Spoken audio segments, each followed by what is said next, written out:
இன்றைய தினம் முதல் முறையாக நான் கிணற்றில் அடிப்பரப்பு வரைக்கும் கேமராவை கயிற்றில் கட்டியிருக்க போகிறேன். அதாவது கிட்டத்தட்ட ஒரு 30 அடிக்கு தண்ணீர் இருக்குது. 30 அடி வரைக்கும் நம்ம கேமரா சரியாக வேலை செய்யும் கோப்ரோங்கிறது. அதற்கு மேலே இது வரைக்கும் சோதித்து பார்க்கலை. இருந்தாலும் நிலப்பரப்பு வரைக்கும், அதாவது கீழே இருக்கிற மண்பரப்பு வரைக்குமே இன்றைக்கி நான் கேமரா உள்ளே விட போகிறேன்.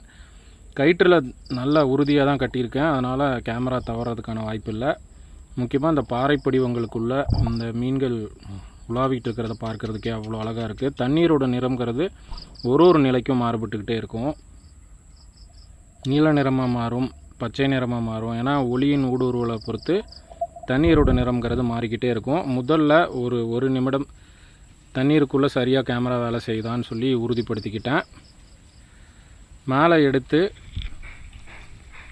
வச்சு பார்த்துட்டு மறுபடியும் இரண்டாவது முறை அடிபாகம் வரைக்குமே உள்ளே செலுத்தினேன்.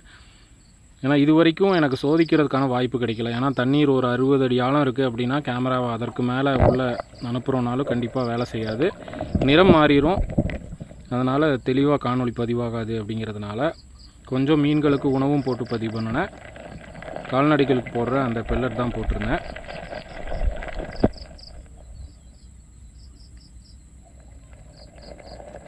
இதற்கு பின்பு தண்ணீரோட நிறம்ங்கிறது நல்லாவே மாறுபடும்.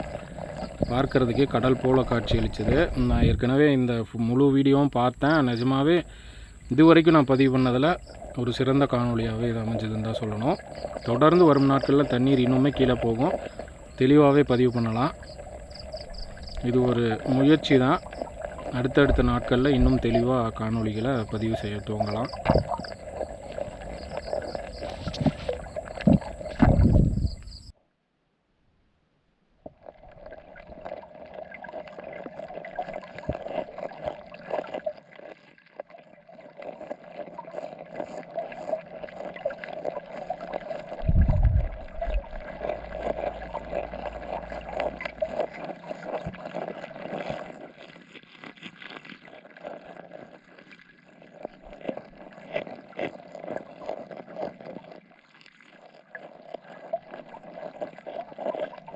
இதற்கு மேலே கேமரா உள்ளே வரைக்கும் விட்டுடலாம். அதாவது மேலே உணவு பறிக்கைகள் போட்டிருந்தேன். மீன்கள் சாப்பிட்றத பதிவு பண்ணிவிட்டு 30 அடி ஆழம் வரைக்குமே உள்ள கோப்ரோ விட்டுடலாம் தான். இதற்கப்புறம் பார்த்திங்கன்னா தண்ணீர் அவ்வளோ அழகாக இருக்கும். அந்த கடல் போல் அந்த நீல நிறம் அவ்வளோ அருமையாக இருக்குது.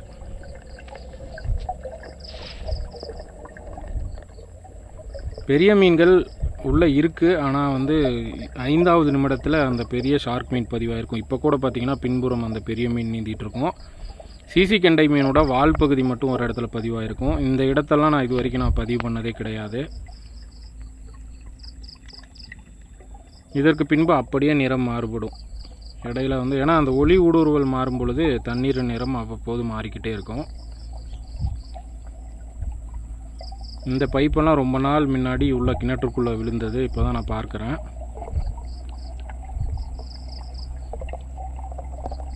இதுதான் கிணற்றின் மிகவும் ஆழமான பகுதி.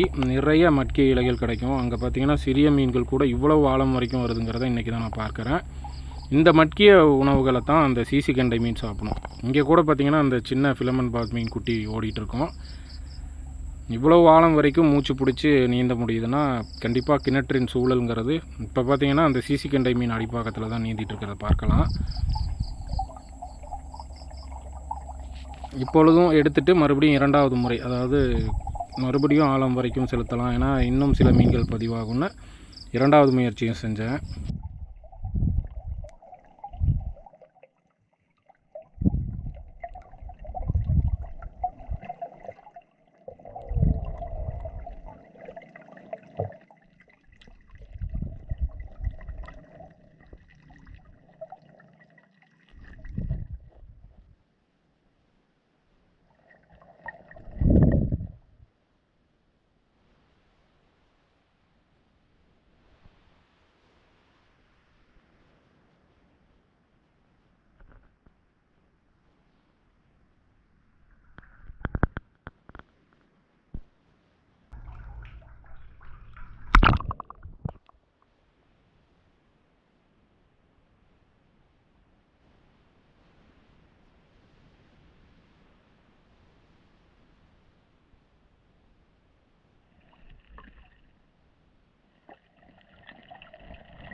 அந்த பெரிய ஷார்க் மீனை இப்போ பார்த்திங்கன்னா தெளிவாக பதிவு பண்ணியிருக்கோம் கேமரா.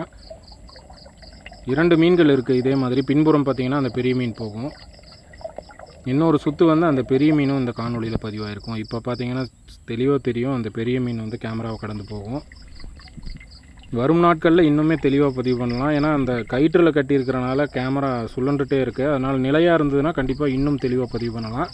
ஆனால் அதுக்கு குச்சியில் தான் கட்டணும். ஆனால் குச்சி அவ்வளவு நீளம் என்கிட்ட இப்போ தற்பொழுது இல்லை. கண்டிப்பாக வரும் நாட்களில் தயார் செஞ்சு பாதுகாப்பாக இன்னும் அழகான காணொலியை பதிவு பண்ணலாம்.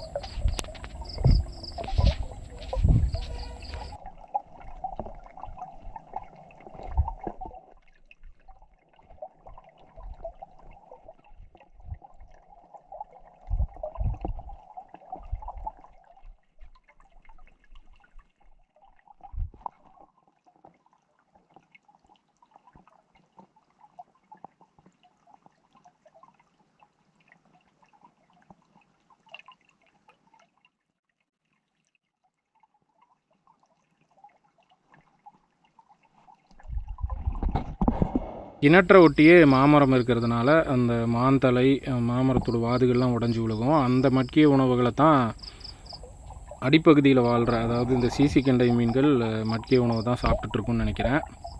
திலேப்பி மீன்கள் கூட இப்போ அடிபாகம் வரைக்கும் வருது. ஏன்னா ஒரு 30 அடி தான் இருக்குது அப்படிங்கிறதுனால அடிபாகம் வரைக்கும் திலேப்பி மீன்கள் வரதை பார்க்க முடியுது.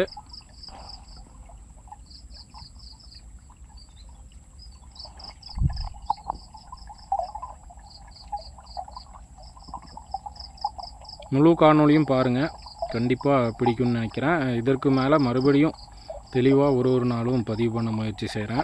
இப்போ பார்த்தீங்கன்னா தெரியும் கேமரா சுழன்றுட்டே இருக்கும். ஏன்னா அந்த கயிற்றில் பின்னல் இருக்கிறதுனால அப்படியே சுற்றிக்கிட்டே இருக்கும். இல்லை நிலையாக இருந்திருந்ததுன்னா ஓரளவுக்கு நம்மளால் இன்னும் சில மீன்களை தெளிவாக பதிவு பண்ணியிருக்க முடியும். இருந்தாலும் இவ்வளவு தெளிவாக பதிவு பண்ணதே எனக்கு மகிழ்ச்சி தான்.